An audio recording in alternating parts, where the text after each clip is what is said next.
În acest videoclip aducem câteva argumente privind legătura vlahilor de la sud de Dunăre, cum ar fi cei din Voievodina Serbia, cu vlahii din Transilvania.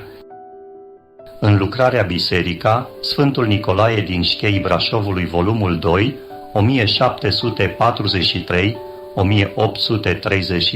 1743-1837, autorul Candid Mușlea vorbește despre însemnări din cronici mai vechi, în care se pomenește de Sfânta Biserică a Bolgarsecului cea veche, unde se spune că, la anul de la Hristos 1292, venind bulgarii lângă cetatea Brașovului, și-au făcut o cruce de lemn în Șchei, coperită cu șindrilă, în locul căreia și-au ridicat apoi vechea bisericuță de lemn.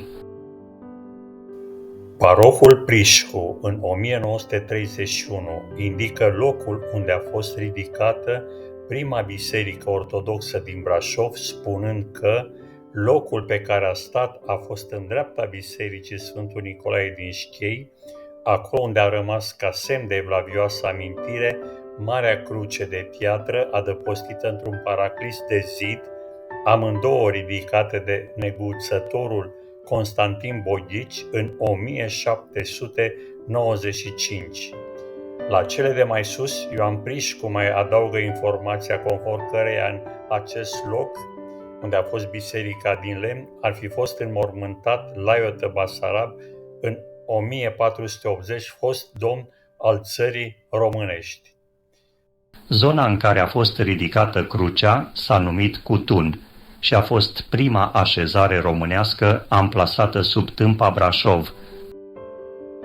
Cutun a fost o așezare a românilor din zona Brașovului, ce se găsea între cetatea dacică Pietrele lui Solomon și fosta mănăstire de călugărițe premonstratense de la 1235. Troița din Cătun, păstrat pe anul 1292, era amplasată la poalele muntelui Tâmpa, lângă fostul drum al carelor.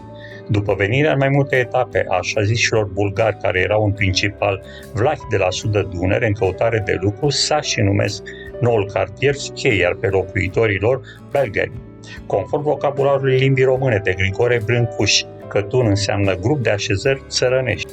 În megleno-român are sensul de sat comună. Cu sensul de așezare păstorească, termenul s-a răspândit prin păstorii vlahi, apărând în toate limbile balcanice.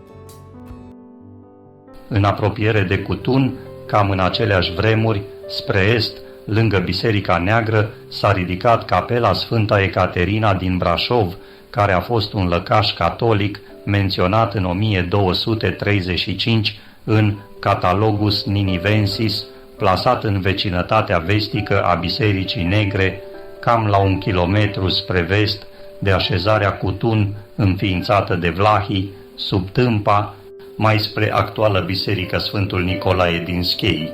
Este știut că astfel de mănăstiri se amplasau în apropierea unor așezări locale.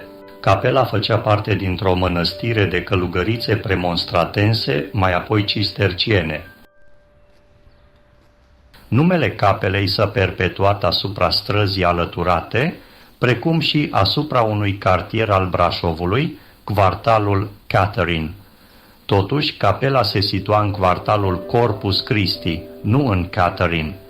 De asemenea, turnul poartă construit în stilul Renașterii, în 1559 a preluat denumirea capelei, fiind cunoscut și astăzi sub numele de Poarta Ecaterinei.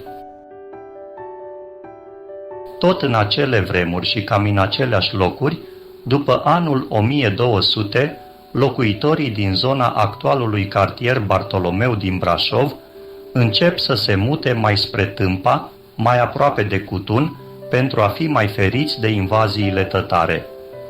Această mișcare are loc înainte de 1211, când în țara Bârsei sunt așezați cavalerii teutonii. Așezarea Cutun făcea parte din așezările în care iernau ciobanii vlahi, fiind pe una din axele de transhumanță. Apropierea ca distanță dintre așezarea ciobanilor vlahi, mănăstirea de călugărițe premonstratense și primii locuitori ai viitorului Brașov a permis o aprovizionare lejeră cu brânză, carne, lână, mai ales sare a locuitorilor din zonă. Este știut că unii păstori din Făgăraș, Hațeg sau Bran mergeau spre Banat, zona Caraș-Severin, iar de acolo continua spre Voivodina, Serbia. Lâna, brânza și carnea de oaie din Transilvania erau transportate pe Mureș și Tisa, ajungând în piețele din Vârșac, Timișoara sau Seged. Vlahii veniți de la sud de Dunăre erau numiți de români fie sârbi, fie bulgari, ei venind dintr-o zonă în care se vorbea slava. Astăzi, în Serbia, în special în regiunile istorice ca Stari Vlah sau estul Serbiei, există numeroase localități numite Katun, care păstrează amintirea acestor așezări medievale. În concluzie, originea cuvântului Katun în Serbia este strâns legată de influența vlahă, română balcanică, și reflectă organizarea socioeconomică a acestor comunități pastorale cu legături până în zona Transilvaniei. Termenul de Katun a pătruns în sârbă prin intermediul limbii vorbite de vlahi și a fost păstrat ca toponim.